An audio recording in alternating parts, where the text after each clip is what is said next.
ಕನ್ನಡದ ಮನಸ್ಸುಗಳಿಗೆ ನಮಸ್ಕಾರ. ಇದು ಈ ದಿನ ಪ್ರಮುಖ ಸುದ್ದಿಗಳ ಹೂರ್ಣ. ನೀವು ನೋಡ್ತಾ ಇದ್ದೀರಾ ಬಿಪಿ ನ್ಯೂಸ್ ಕನ್ನಡ. ನಾನು ಭುವನ.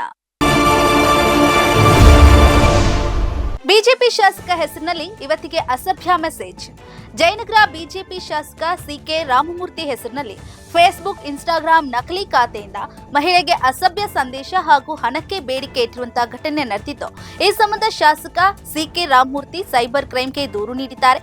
ಅಲ್ಲದೆ ಮೊಬೈಲ್ ಹ್ಯಾಕ್ ಆಗಿದೆ ಅಂತ ಸಿಕೆ ರಾಮಮೂರ್ತಿ ಸ್ಪಷ್ಟನೆ ನೀಡಿದ್ದಾರೆ. ಯುವಕನ ಮೇಲೆ ಮಾರಣಾಂತಿಕ ಹಲ್ಲೆ.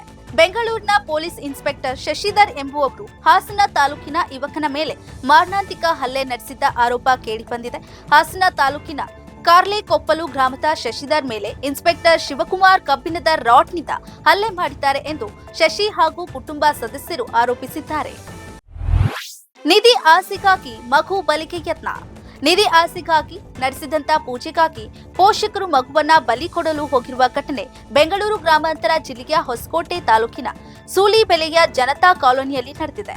ಮನೆಯಲ್ಲಿ ಗುಂಡಿ ತೆಗೆದು ಮಗು ಬಲಿಗಾಗಿ ಪೂಜೆ ಮಾಡಲಾಗಿತ್ತು ಎನ್ನಲಾಗ್ತಾ ಇದ್ದು, ಈ ವೇಳೆ ನಿಖರ ಮಾಹಿತಿ ಆಧಾರದಲ್ಲಿ ದಾಳಿ ನಡೆಸಿದಂತ ಮಕ್ಕಳ ರಕ್ಷಣಾ ಘಟಕದ ಅಧಿಕಾರಿಗಳು ಮಗುವನ್ನ ರಕ್ಷಣೆ ಮಾಡಿದ್ದಾರೆ. ಬೆಂಗಳೂರಿನ ವೈಟ್ ಫೀಲ್ಡ್ನ ನಲ್ಲೂರು ಹಳ್ಳಿಯ 6 ವರ್ಷದ ಬಾಲಕಿ ಶಹಜಾನ್ ಕತ್ನೂರ್ ಕೊಲೆಯಾಗಿದ್ದು ನಗರದಲ್ಲಿ ಆಘಾತ ಮೂಡಿಸಿದೆ. ತಾಯಿಯ ಮೇಲಿನ ದ್ವೇಷದಿಂದ ಬಾಲಕಿಯನ್ನ ಕೊಲೆ ಮಾಡಿರುವ ಶಂಕೆ ವ್ಯಕ್ತವಾಗಿದೆ. ನಾಪತ್ತೆಯಾಗಿದ್ದ ಬಾಲಕಿಯ ಶವವನ್ನ ಮೋರಿಯಲ್ಲಿ ಪತ್ತೆ ಹಚ್ಚಲಾಗಿದ್ದು, ಕತ್ತು ಹಿಸುಕಿ ಕೊಲೆ ಮಾಡಿರುವುದು ಪ್ರಾಥಮಿಕ ತನಿಖೆಯಿಂದ ತಿಳಿದು ಬಂದಿದೆ. ಇನ್ನು ವೈಟ್ ಫೀಲ್ಡ್ ಪೊಲೀಸರು ಆರೋಪಿಗಳ ಪತ್ತೆಗಾಗಿ ತೀವ್ರ ಶೋಧವನ್ನ ನಡೆಸಿದ್ದಾರೆ. ಶಾಲಾ ಕಾಲೇಜು ವಿದ್ಯಾರ್ಥಿನಿಯರು ಅನುಭವಿಸುವ ಮುಟ್ಟಿನ ಸಮಸ್ಯೆಯ ಬಗ್ಗೆ ಹೊಸ ಯೋಜನೆಯೊಂದನ್ನ ರೂಪಿಸಿದ್ದು, ಕರ್ನಾಟಕದ ಆಯ್ದ ಜಿಲ್ಲೆಗಳಲ್ಲಿ ಶಾಲಾ ಮತ್ತು ಕಾಲೇಜು ವಿದ್ಯಾರ್ಥಿಗಳಿಗೆ ಮುಟ್ಟಿನ ಕಪ್ಗಳನ್ನು ಒದಗಿಸುವ ಪ್ರಾಯೋಗಿಕ ಯೋಜನೆಯನ್ನ ಯಶಸ್ವಿ ಅನುಷ್ಠಾನವಾದ ನಂತರ ಆರೋಗ್ಯ ಮತ್ತು ಕುಟುಂಬ ಕಲ್ಯಾಣ ಇಲಾಖೆ ಈ ಯೋಜನೆಯನ್ನ ರಾಜ್ಯಾದ್ಯಂತ ವಿಸ್ತರಿಸಲು ನಿರ್ಧರಿಸಿದೆ. ಬಿಗ್ ಬಾಸ್ ಕನ್ನಡ ಸೀಸನ್ 12 ಈ ಶೋ ಮುಗಿದ ಬಳಿಕ ವೀಕೆಂಡ್ನಲ್ಲಿ ಪ್ರಸಾರ ಮಾಡೋಕೆ ಒಂದು ರಿಯಾಲಿಟಿ ಶೋ ಬೇಕಲ್ಲ. ಅದಕ್ಕೆ ಸೃಜನ್ ಲೋಕೇಶ್ ನೇತೃತ್ವದಲ್ಲಿ ಶೋ ರೆಡಿಯಾಗಿದ್ದು, ಅದುವೇ ಗಿಚ್ಚಿ ಗಿಲಿಗಿಲಿ ಜೂನಿಯರ್ಸ್. ಈ ಶೋಗೆ ಸೃಜನ್ ಲೋಕೇಶ್, ಸಾಧು ಕೋಕಿಲ್ ಹಾಗೂ ಶ್ರುತಿ ಶೋನ ನೇತೃತ್ವ ವಹಿಸಲಿದ್ದಾರೆ.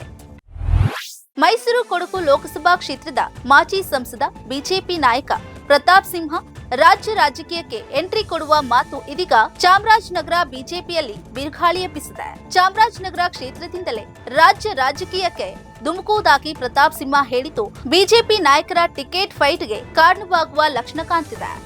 ಪ್ರತಾಪ್ ಸಿಂಹ ಮಾತಿಗೆ ಕ್ಷೇತ್ರದ ಮಾಜಿ ಶಾಸಕ ಎಲ್ ನಾಗೇಂದ್ರ ತಿರುಗೇಟು ನೀಡಿದ್ದಾರೆ. ಬಳ್ಳಾರಿ ಗಲಭೆ ಫೈರಿಂಗ್ ಸೀಕ್ರೆಟ್ ಬಗ್ಗೆ ತನಿಖೆ ಚುರುಕುಗೊಂಡಿದೆ. ಇದರ ನಡುವೆ ಬಿಜೆಪಿ ಕಾಂಗ್ರೆಸ್ನಿಂದ ದಿನಕ್ಕೊಂದು ಗಲಭೆ ವಿಡಿಯೋ ಸಾಕ್ಷ್ಯಗಳು ಹೊರಬೀಳ್ತಿವೆ. ಇದೇ ವೇಳೆ ಬಳ್ಳಾರಿಯಲ್ಲಿ ಜಂಟಿ ಸುದ್ದಿಗೋಷ್ಠಿಯನ್ನ ನಡೆಸಿದಂತ ಶ್ರೀರಾಮುಲು ಹಾಗೂ ಜನಾರ್ದನ್ ರೆಡ್ಡಿ ಗುಂಡೇಟಿಗೆ ಬಲಿಯಾಗಿ ಒದ್ದಾಡಿ ಪ್ರಾಣ ಬಿಟ್ಟ ಕೈ ಕಾರ್ಯಕರ್ತ ರಾಜಶೇಖರ್ನ ಕೊನೆಯ ದೃಶ್ಯವನ್ನ ರಿಲೀಸ್ ಮಾಡಿದ್ದಾರೆ. ವಿಡಿಯೋ ಸಾಕ್ಷಿ ನೀಡುವ ಮೂಲಕ ಕಾಂಗ್ರೆಸ್ ವಿರುದ್ಧ ರಾಮುಲು ಹಾಗೂ ರೆಡ್ಡಿ ಆರೋಪಗಳ ಸುರಿಮಳೆಗೈದಿದ್ದಾರೆ. ಬಳ್ಳಾರಿಯಲ್ಲಿ ವಾಲ್ಮೀಕಿ ಬ್ಯಾನರ್ ಗಲಾಟೆ ಪ್ರಕರಣಕ್ಕೆ ಸಂಬಂಧಿಸಿದಂತೆ IGP Vartika Katiyar ವರ್ಗಾವಣೆಗೊಂಡಿದ್ದು, doctor PS ಹರ್ಷ ನೂತನ ಐಜಿಪಿಯಾಗಿ ನೇಮಕಗೊಂಡಿದ್ದಾರೆ. ಗಲಾಟೆ ಸಂಬಂಧ 6 ಪ್ರಕರಣಗಳು ಪ್ರತ್ಯೇಕ ತನಿಖಾ ಅಧಿಕಾರಿಗಳನ್ನ ನೇಮಿಸಲಾಗಿದೆ. 26 ಜನರನ್ನ ಬಂಧಿಸಲಾಗಿದೆ. ವಿಜಯ್ ನಟನೆಯ ಜನನಾಯಕನ ಟ್ರೈಲರ್ ರಿಲೀಸ್ ಆಗಿದ್ದು, ತಮಿಳ್, ತೆಲುಗು, ಹಿಂದಿಯಲ್ಲಿ ರಿಲೀಸ್ ಆಗಿರೋ ಟ್ರೈಲರ್ ಕೇವಲ 24 ಗಂಟೆಯಲ್ಲಿ 5 ಕೋಟಿ ವ್ಯೂಸ್ ಪಡೆದುಕೊಂಡಿದೆ. ಸೋಷಿಯಲ್ ಮೀಡಿಯಾದಲ್ಲಿ ಧೂಳೆಬ್ಬಿಸ್ತಾ ಇದೆ. ಅಂದಹಾಗೆ ಈ ಸಿನಿಮಾ ತೆಲುಗಿನ ಭಗವಂತ್ ಕೇಸರಿ ರೀಮೇಕ್ ಆಗಿದ್ದು, ಜನನಾಯಕನ ಟ್ರೈಲರ್ ರಿಲೀಸ್ ಆದ್ಮೇಲೆ ಭಗವಂತ್ ಕೇಸರಿ ಸಿನಿಮಾ ಟ್ರೆಂಡಿಂಗ್ ನಲ್ಲಿದೆ. ರಾಜ್ಯದಲ್ಲಿ ಬಾಂಬ್ ಬೆದರಿಕೆಗಳ ಪ್ರಕರಣ ಹೆಚ್ಚಿದೆ. ಜಯನಗರದ ಪ್ರತಿಷ್ಠಿತ ಖಾಸಗಿ ಶಾಲೆಗೆ ಬಾಂಬ್ ಬೆದರಿಕೆ ಇಮೇಲ್ ಬಂದಿದೆ. ಫೆಬ್ರವರಿ 25ರವರೆಗೆ ಡೆಡ್ ಲೈನ್ ನೀಡಿರುವ ಅನಾಮಿಕ ವ್ಯಕ್ತಿ 60,000 ಅಮೆರಿಕನ್ ಡಾಲರ್ ಅಥವಾ ಸುಮಾರು 50 ಲಕ್ಷ ಹಣಕ್ಕೆ ಡಿಮ್ಯಾಂಡ್ ಮಾಡಿದ್ದಾನೆ. ಬಾಂಬ್ ಬೆದರಿಕೆ ಸಂದೇಶ ಕಂಡು ಶಾಲಾ ಆಡಳಿತ ಮಂಡಳಿ ಶಾಕ್ ಆಗಿದ್ದು, ಪೊಲೀಸರಿಗೆ ದೂರು ಸಹ ನೀಡಿದ್ದಾರೆ. ಇದಾಗಿತ್ತು ಈ ದಿನದ ಪ್ರಮುಖ ಸುದ್ದಿಗಳ ಹೂರ್ಣ.